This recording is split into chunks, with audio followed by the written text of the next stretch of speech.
ಸೇವೆಯ ಜನ್ಮ ಸಾರ್ಥಕ ವಂದಿಸುವೆ ಹೃದಯ ಪೂರ್ವಕ.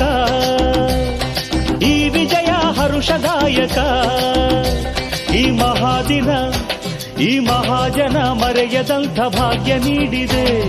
ಜನರ ಹಿತದ ಪಡವ ತೊಡುವ ಜನನಾಯಕ